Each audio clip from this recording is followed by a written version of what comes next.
Hello, and welcome to another episode of the Many Faces of Cancer podcast. I am your host, Melissa Grosboll, and joining me today is Frank McKenna. And Frank began in the fitness industry in 1990 and established his company, Beach Better Bodies, in 1994. He became certified through the American College of Sports Medicine and opened his current personal training studio in 2003. Following a stage 4 lung cancer diagnosis, Frank, a lifelong non-smoker, fought the disease through targeted therapy along with exercise and nutrition. In 2019, Frank became certified as a cancer exercise specialist and launched the Wellness Beyond Cancer program for cancer survivors in 2020. Frank is also an advocate for several lung cancer organizations, appearing in several articles, podcasts, and media productions. So welcome to the show, Frank. Thank you, Melissa. I'm glad to be here today. I am so glad to have you on, and especially in light of November being Lung Cancer Awareness Month. This is very timely, and we're going to get into all of that. And I really wanted to start because in your intro, it says you're a lifelong non-smoker and you were diagnosed with stage 4 lung cancer. So I really want to dive into, people don't think about anything else but smoking when it comes to lung cancer. So can you start kind of share a little bit about your story, like how you were diagnosed, like, what was going through your head, and then, kind of how you found out why, you as a non-smoker were diagnosed with lung cancer? Yeah, well, it was this was back in 2016, so it was a little over 8 years ago now, and I had a hacky little cough that didn't really stop me from doing anything, but I would have to clear my throat when talking, or have to stop and give a little weak cough and then continue talking. So I didn't think much about it. This was in June of 2016. So I thought, maybe it's some kind of allergies, a summer cold, something like that, with things blooming and everything like that. So it didn't go away, and I went to see my primary care physician, and I saw the physician's assistant, and she said, well, maybe it's, allergies. Maybe you have, something going on with like a little infection. So she said, I'm going to give you an antibiotic and an antihistamine. And she said, you take these, and if it doesn't clear up in 10 days or so, a week, 10 days, she said, come on back. When I went back, it hadn't cleared up at all. And I said, it didn't clear up at all. And she says, well, let's do a chest x-ray and a sinus x-ray just to see what's going on causing the cough. And when they did the chest x-ray, they found out that I had something in my right lung, and it appeared to be fluid. So I was sent to a pulmonary doctor, and he checked the x-rays and said, it looks like you have fluid in the lung. We need to drain the fluid in the lung. So I had the fluid in my lung drained, and there were 2 liters of fluid in my left lung.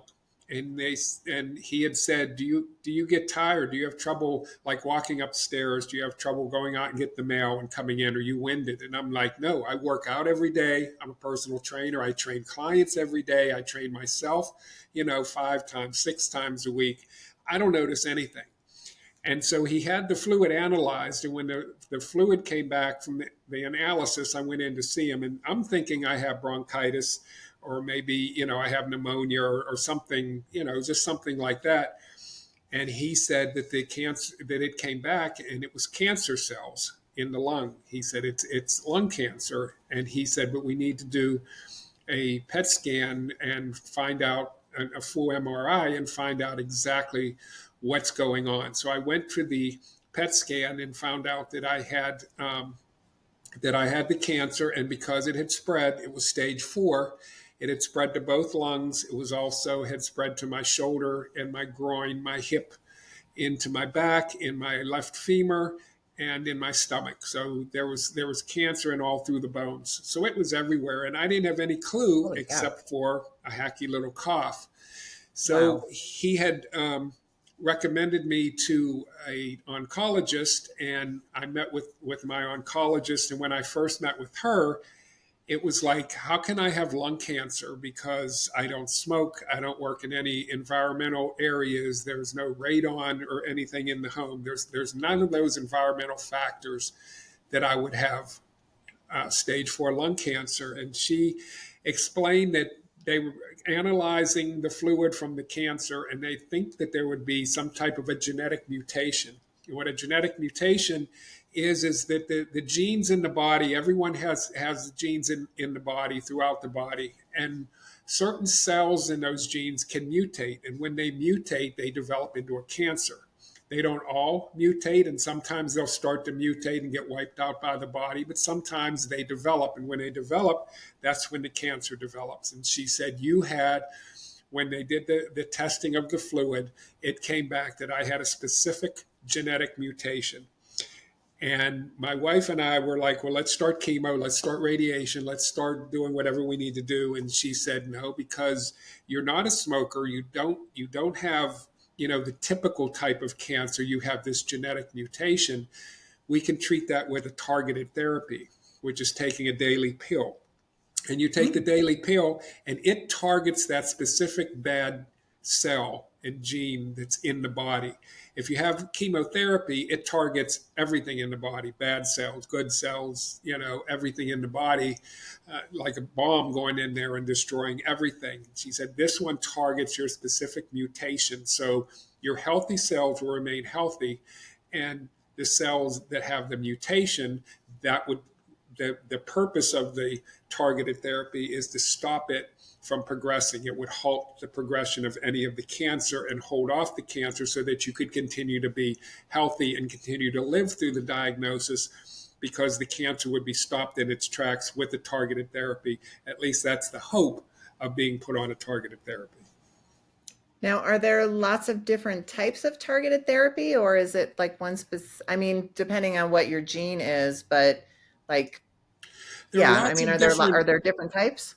There are lots of different mutations and lots of different genes, and some people take what's called an immunotherapy, which Mm. again are pills, but it helps to increase the immune system of the body to fight the cancer. Some people take targeted therapies based on what the genetic mutation is. So genetic testing is the key. If someone is diagnosed with lung cancer, they need to have the genetic testing to find out what causes the cancer. Even if they were a smoker, it doesn't necessarily mean they developed the cancer from smoking. They could still have a genetic mutation in the body causing the cancer, and not something that was caused from smoking.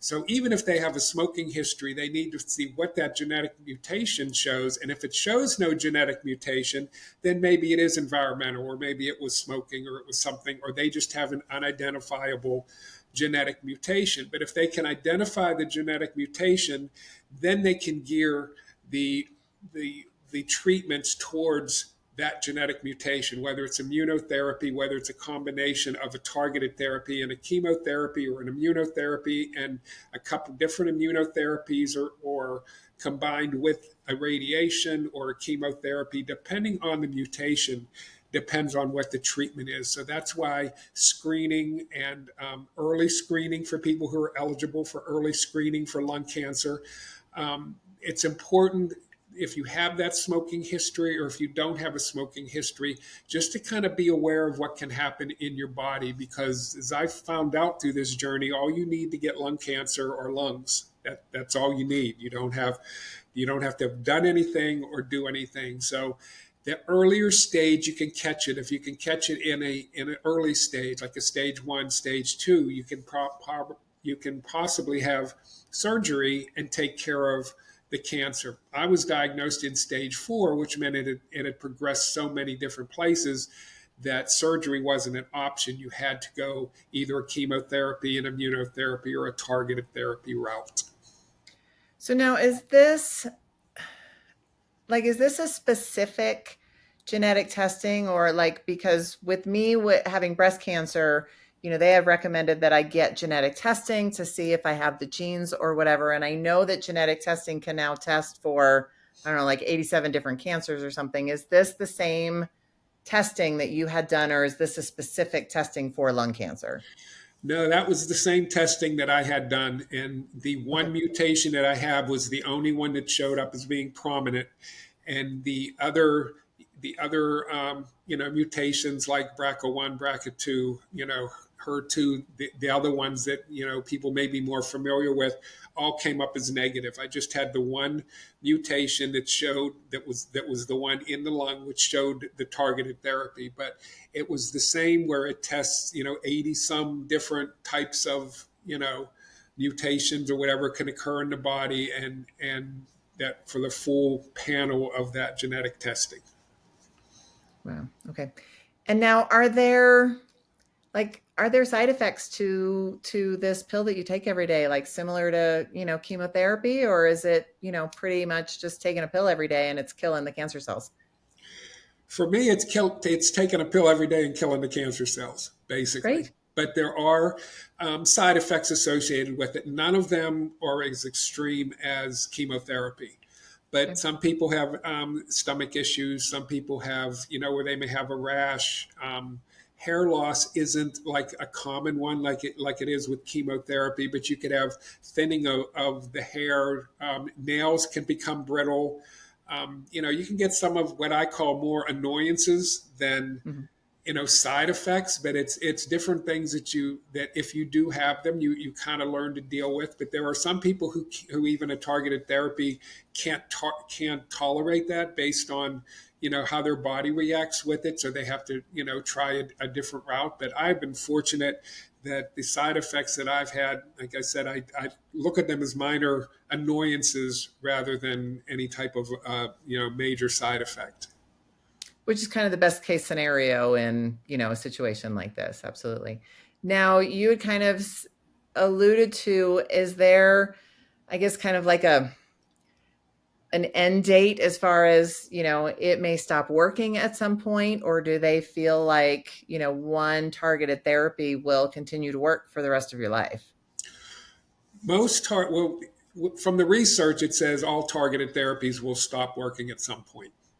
Okay. They don't know how long. It depends on the individual. When I was first started on my targeted therapy, I did a first line treatment, which was a first um, targeted therapy for my cancer, and I did that for 3 months, and my cancer spread, and my whole quality of life went downhill, and my cancer spread to other areas and grew in areas where it already was.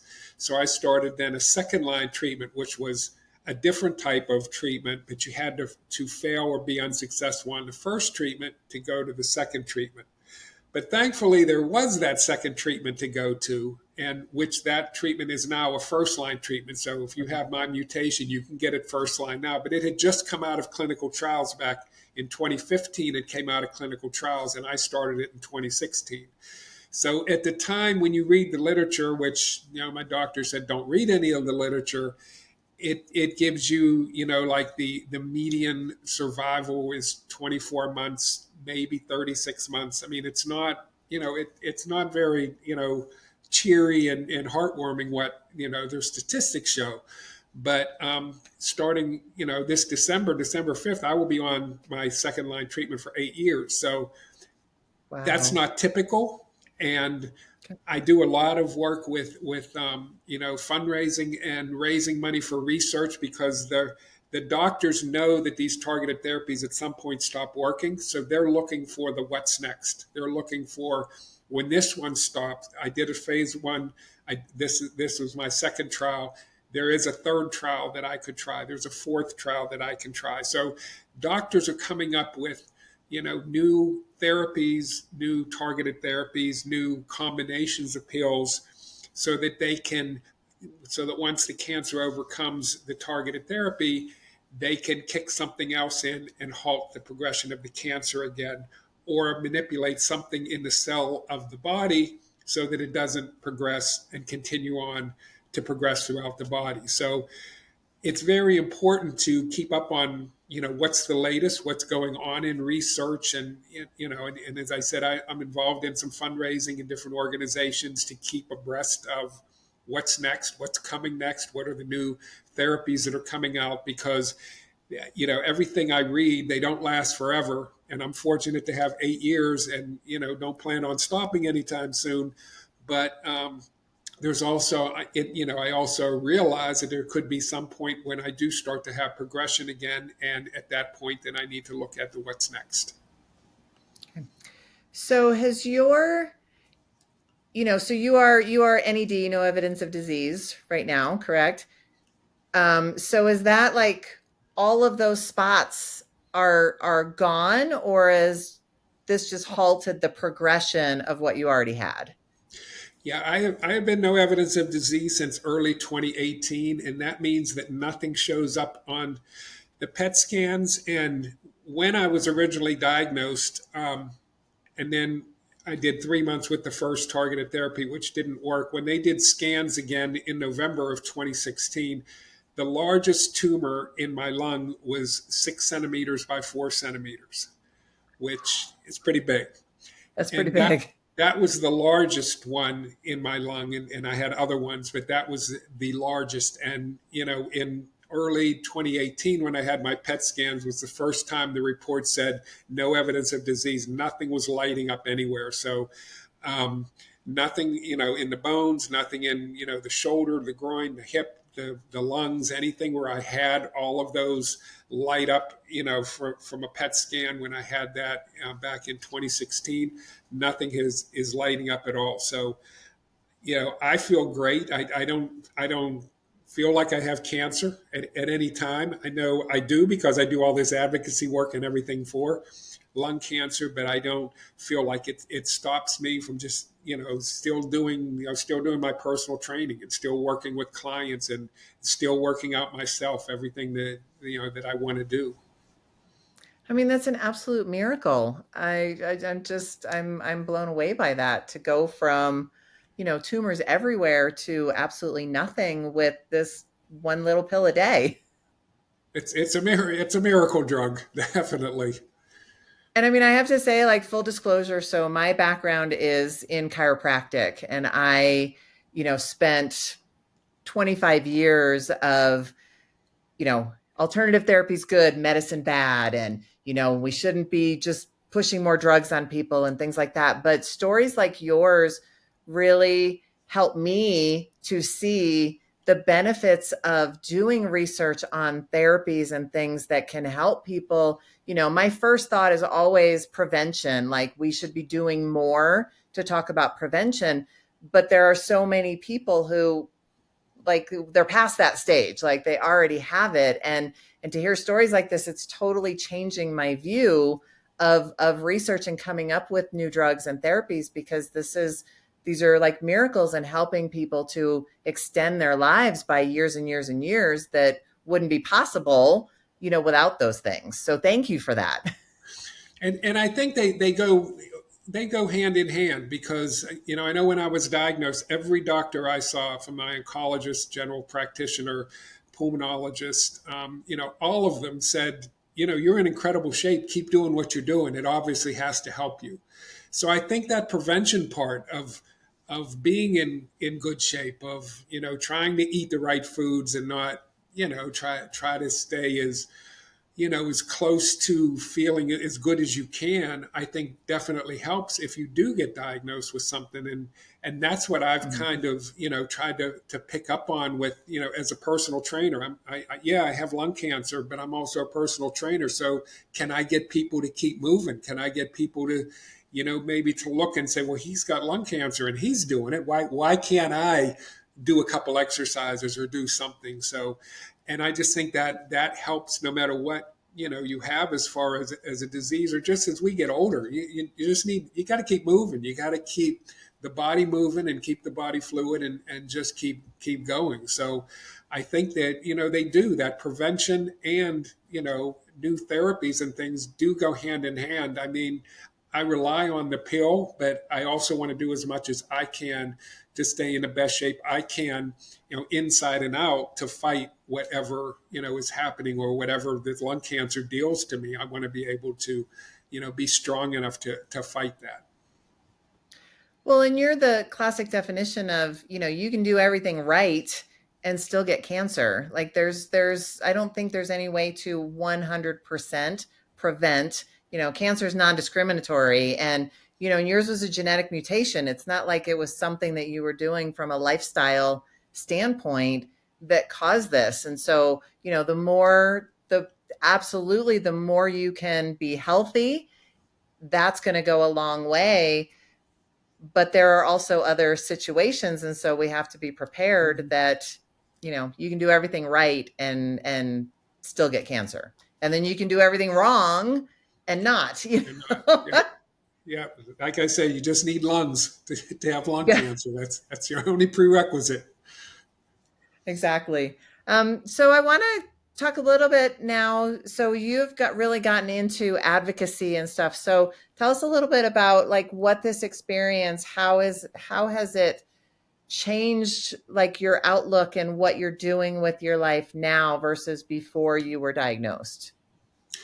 Yeah, it once I started feeling better, when I became no evidence of disease, and I was feeling good, and I just had this thought or this feeling, I need to give back. I need to use the knowledge I have as a personal trainer, and unfortunately the knowledge I have surviving through cancer, and kind of maybe lead other people through that. So I decided to get certified as a cancer exercise specialist so that I could work with special populations, and work with people with cancer, because I think some people get cancer and they say, well, that's it for me. Can't do anything. I better just take it easy. Better not do anything. And I want to promote that people with cancer just keep moving. You don't have to join a gym. You don't have to throw around a lot of weights. You just got to keep moving and keep as strong as you can. Don't let cancer put you down, kind of pick you up. So that's what I started working with my local healthcare system. And I now run a wellness program where we have a fitness, yoga, and wellness component to it, so that we deal with the physical part of movement, and we deal with the yoga as far as working through all of the muscles and different movements. But then we have the wellness piece, which is how do you get your mind through all this? What are some little things you can do not to not to beat yourself up so much? Maybe to give yourself a little pat on the back sometimes, give yourself a break sometimes, find that treat, whether it's tangible or intangible. 5 minutes alone on the back porch with a coffee could be somebody's treat that they get before they get back into the hectic world of the rest of their day. So, just wanted to work on keeping the whole body from, inside and out, and keep the body strong as you go through a diagnosis. So I've been able to work with people. We're starting our 18th group we have a 6-week class that we have with people, and then we have an ongoing class weekly for all of the graduates of the 6-week program. So we're starting our 18th program with a new group starting next week, and we have 8 people that are signed up in that with all different various types of cancer. But my goal then is to get them to believe in themselves and to believe that they can do things that they didn't think they could do, and they just have to give themselves some credit sometime that there was nothing that you did to get cancer. Cancer happened to you, but that doesn't mean you have to let cancer win. Wow. I love that. I wish that was everywhere.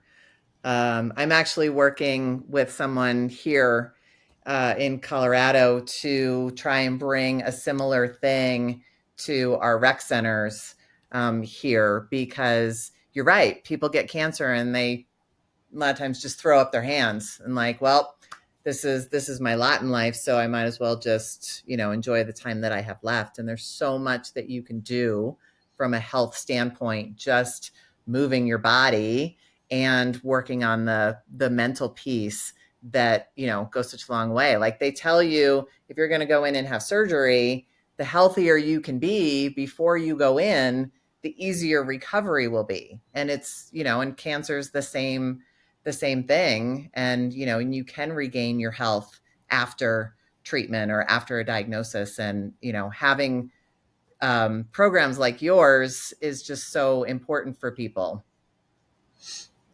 It's been very rewarding to work with so many people, and to see the change just in 6 weeks. When they come in the first time, we do an intake appointment to get some of the, just some of the basic information. And then after 6 weeks, when we do the outtake appointment, and they can see, just push-ups off the wall.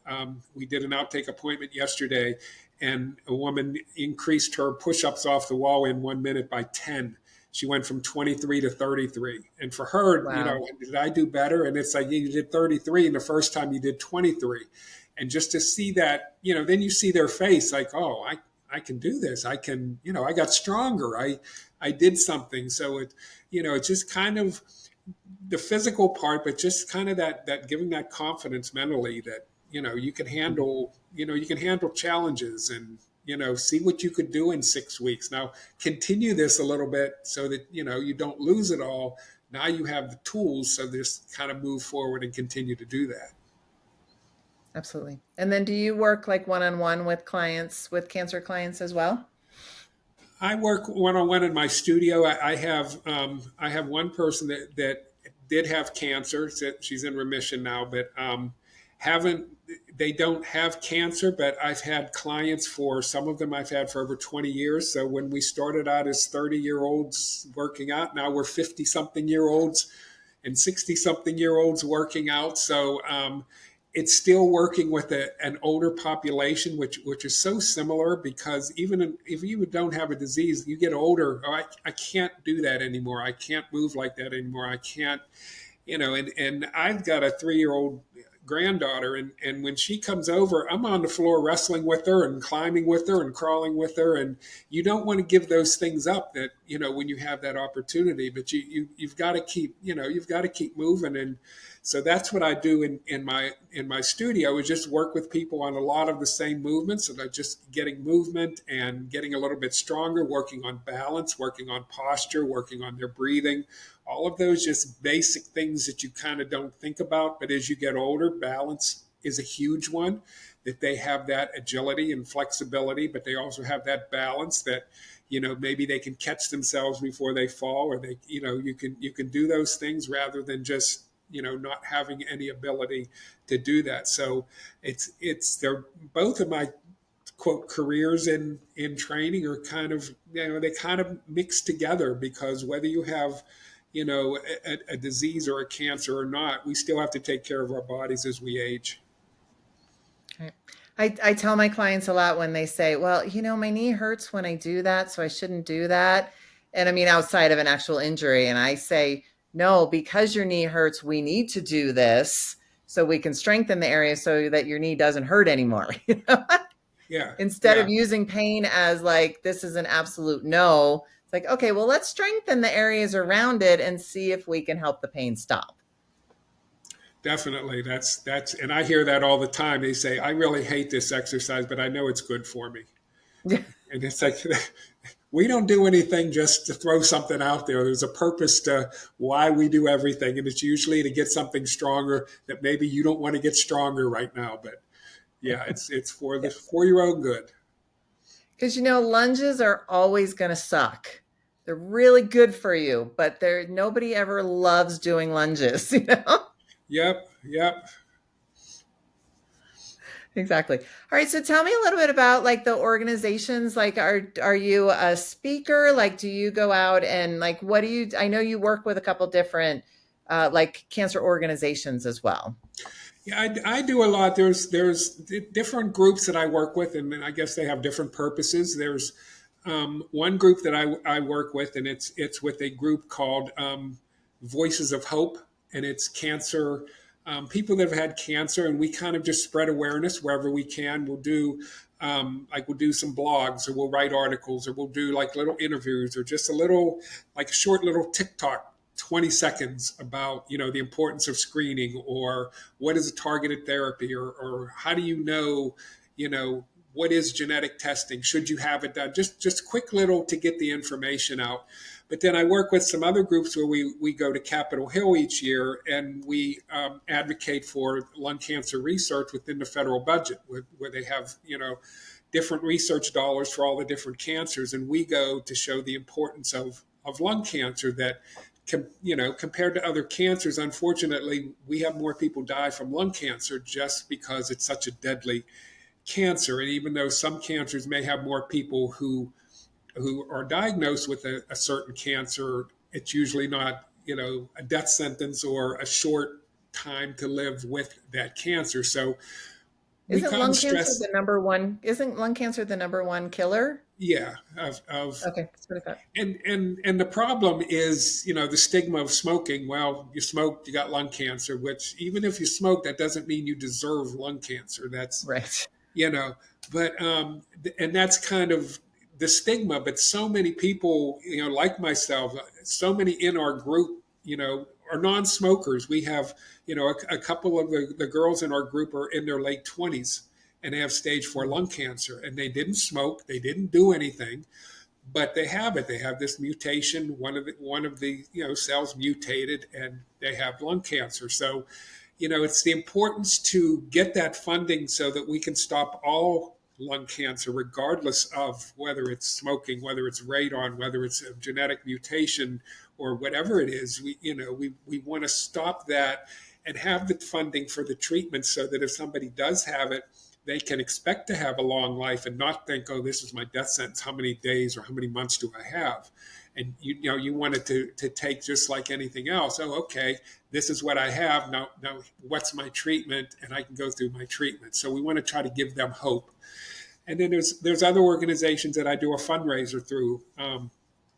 During Lung Cancer Awareness Month in November, and I always run a fundraiser through them where I'll do some 30-minute Zoom workouts, or one of my themes last year, my motto is "Win the Day, Make History," and we sold shirts and hats and sweatshirts and different things last year, and just have some different ideas to put out there just to kind of raise that awareness, but have all the, if any money that's raised from that to go straight into lung cancer research. So we have a group of scientists that we give that money to each year, and their projects are funded through our fundraisers that we raise as individuals.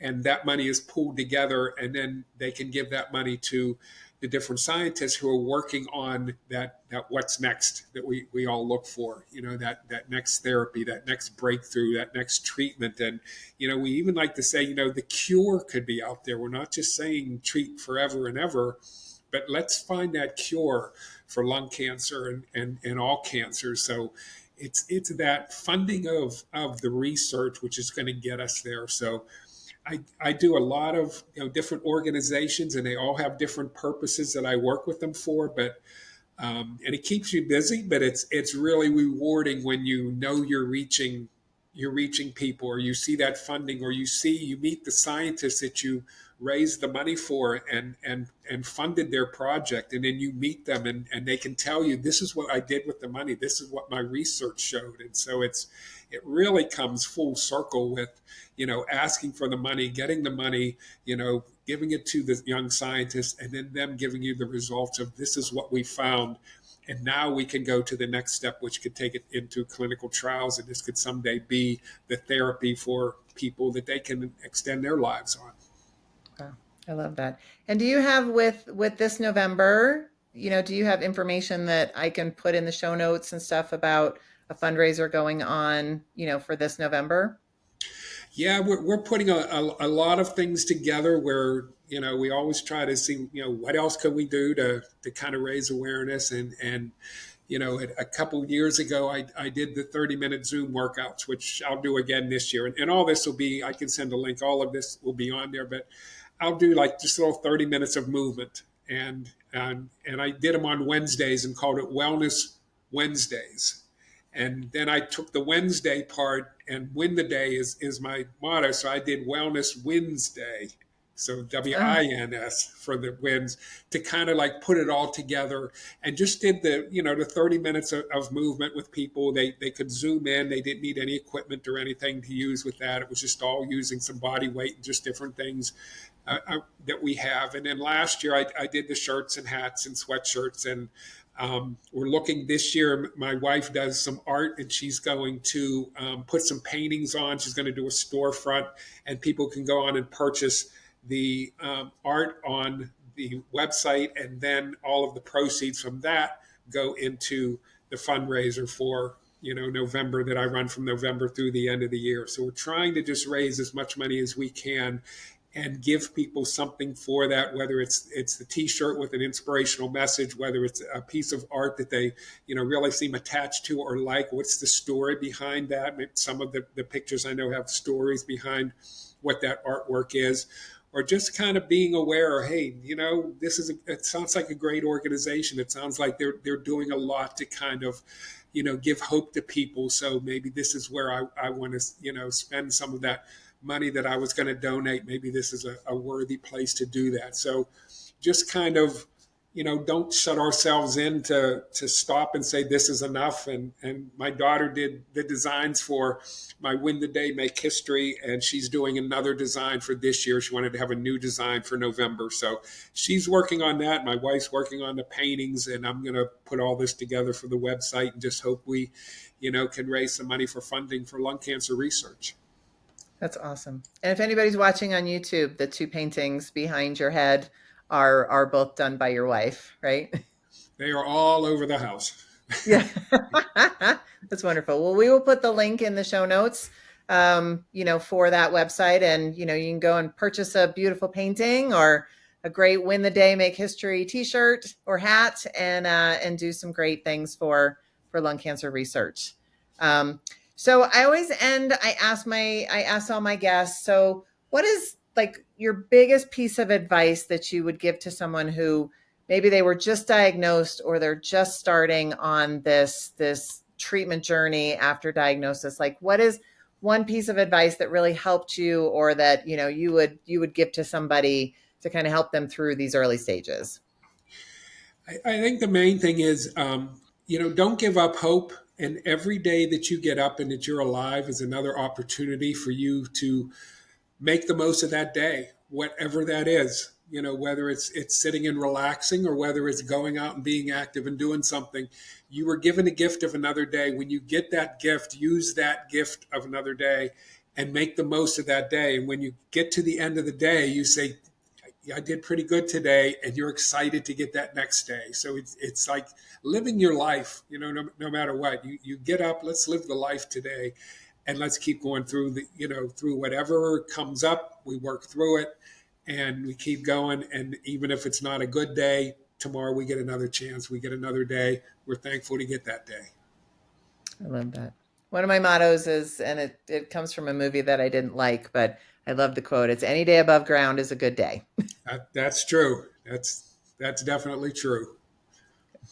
All right. Well, where can people find you? Where can people connect with you, Frank, if they want more information, if they just want, they maybe have this genetic mutation also and want to get more information from you. How can people find you? I guess the easiest way is just my Facebook page. I do some things on Facebook, Frank McKenna on my Facebook page. I have my business is Beach Better Bodies, that's all one word. That's my Instagram page is Beach Better Bodies, and through that I promote everything that I do with all the different organizations. So if anybody has questions or wants to kind of look that up on Facebook and send a message or have a question, I get people from all over the world who see my story and they'll contact me. I had someone from Scotland who saw my story and had some questions and wanted to ask me. I have another lady in Spain who is living in Spain, and she saw one of my stories and contacted me. And last week I had a woman from the UK whose brother-in-law was diagnosed with lung cancer, and she said he was a non-smoker, and did I have any advice? And my advice for her was get genetic testing and find out what what that mutation is or what does he have, because that will determine the treatment. So I get a lot of people that will see things about me out on the internet, stories and different things, and they'll contact me through, Frank McKenna through Facebook or my Beach Better Bodies through Instagram pages. And then from there, we can correspond or whatever if they have questions, or I can give them advice to different, sites and different things that I use. Awesome. All right. Well, we will put all of that in the show notes as well. And thank you so much for joining me today. This was such great information that I know a lot of people don't know about, and so timely with Lung Cancer Awareness Month this November. So I really appreciate your time and your story. And once again, thank you so much for being here today. All right. Thank you. It was a pleasure to be here today. Thank you. All right. And have a wonderful rest of your day. All right. Thank you. All right. Bye-bye.